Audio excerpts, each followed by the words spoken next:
sweaty and he eats your food and he watches your TV, he leaves. Now you're sitting in the house looking crazy and the only thing you got is a wet pussy. And for what? You ain't got no bills paid. He ain't did shit for your kids. You riding in the same raggedy ass car, or you still going to the same fucked up ass job, or whatever. And he's going to the next bitch, or he's at home sleep, not worried about you. So we as women need to step up and be like, look, this is what I want. This is what I need. This is what I demand. And it's not all about us. If there's any men watching this, I'm not putting you guys down, and I'm not putting you guys into some kind of category to say that all men are bad, because there's not. There are some really good guys in the world, and I've run across my fair share of them, and I love you guys. You guys are wonderful. It's just unfortunate that there's not a lot of you guys around. But I think that a lot of that too, the reason why there's not a lot of good guys is because there's not a lot of good women. Because again, like I said, if we're not demanding things from men, if we're not stepping up and saying, hey, this is what I'm worth and this is what I need from you, these men are going to treat us fucked up. And if they treat one female fucked up, they're going to treat the next female fucked up. So don't even look at it so much even that you're doing this just for you. You're doing this for you, your homegirls, your daughters, your nieces, your little sisters, because good behavior begets good behavior. Because if you make a man stand up and be a man, that's what he's going to be, and that's going to rub off on his friends, his kids, his little brother, his nephews, whoever. You know what I'm saying? Behavior feeds off of behavior. So if we're all running around acting like hoes, these men are going to be running around acting like niggas. And I'm telling you, there's a difference between a nigga and a man.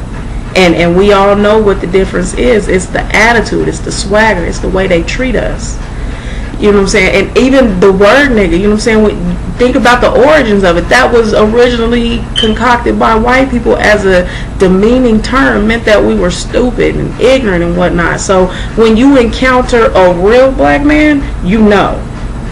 And when you fucking with a nigga, you know, because that nigga is ignorant. He talks to you stupid. He asks you dumb questions, if he asks you any questions at all, because he really is not interested in you. He's interested in your pussy, and when you give it to him, that's a wrap. That's a wrap for you and any hopes that you might have had of being with him. But it doesn't mean that a nigga cannot be changed into a real black man, a responsible man, a man that holds his family down, goes to work every day, that protects, provides, and loves. Anybody can change, even the worst person. You know what I'm saying? Nobody says that the roles that we're in are the roles we have to stay in, but we have to step up and take charge of that and figure out when and where that change is needed and then apply it as necessary.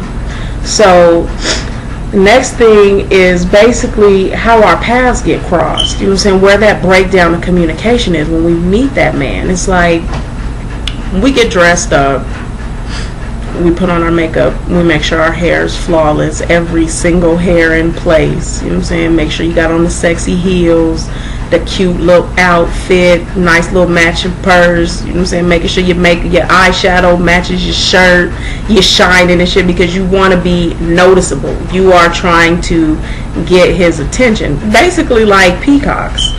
In nature, the male peacock is actually the one that has the full backside of feathers, if you will, with all the colors, and all his feathers look like eyes and stuff. That's not the female, that's the guy, because he is trying to get the female's attention. So we do the same thing. We get as flashy as we can, and we parade our feathers around to attract whomever. But it's, what feathers are you putting out to attract what you're trying to get back in?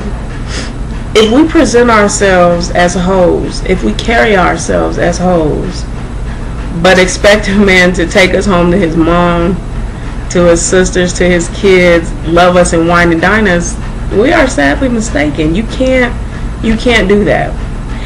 And that's something that I learned the hard way. I know a couple years ago when I was 21, boy, I was doing the most. I was going hard, and I'm not ashamed to admit that.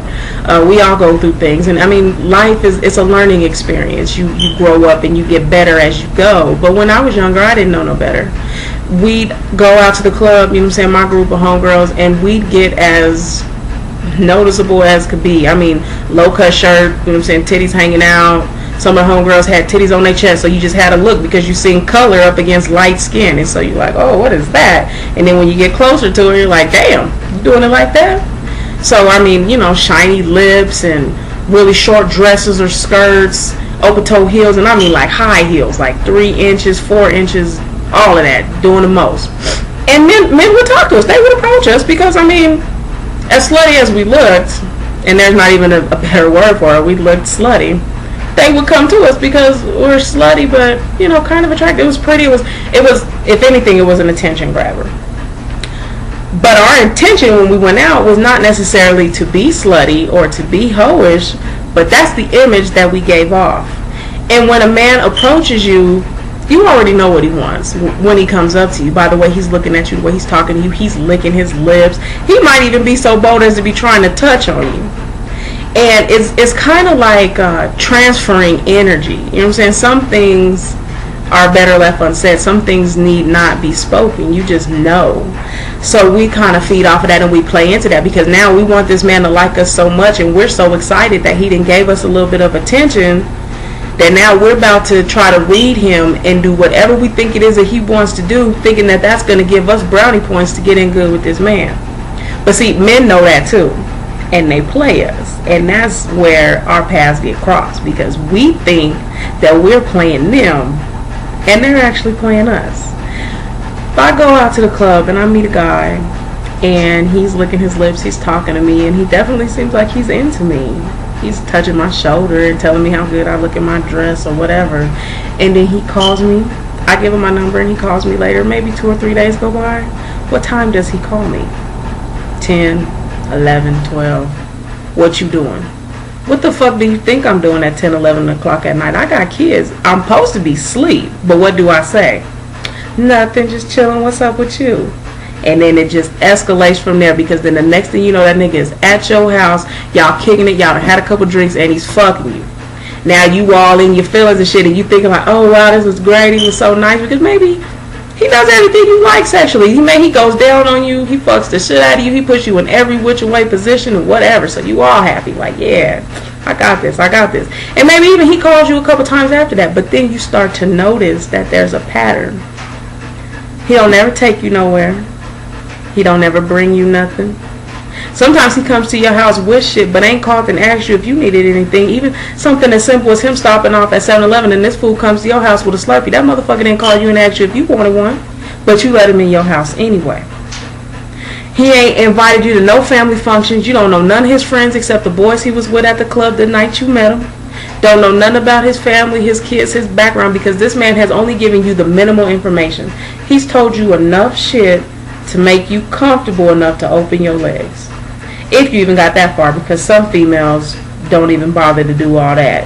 And then that's all bad. And that's a topic, that's a show for another day. But back to what I was saying.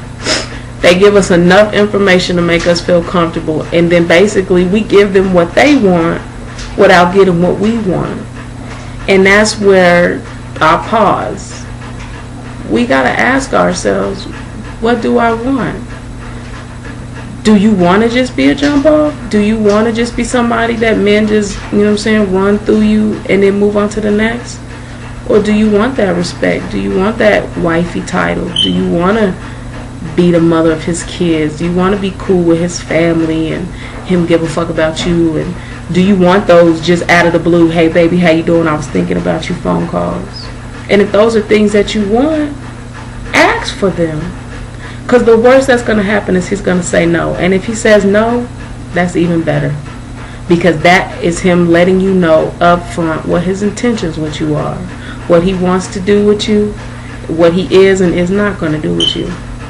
I read this book. I don't know if you ladies have read it or not, or even you fellas. Steve Harvey wrote a book last year called Act Like a Lady, Think Like a Man. And one of the things in the book that I really remembered and just kind of stuck in my head was what he said about men and what they want from women. Basically, it's two things. When you're dating a man, you've got a man in your life or whatever, he's either there planning with you or playing with you. Which basically, in the planning sense, is maybe you guys won't get to the altar. Maybe you're not going to be the mother of his kids, but he's willing to take it there. He's willing to build and start something and try to stabilize a foundation. He is into you.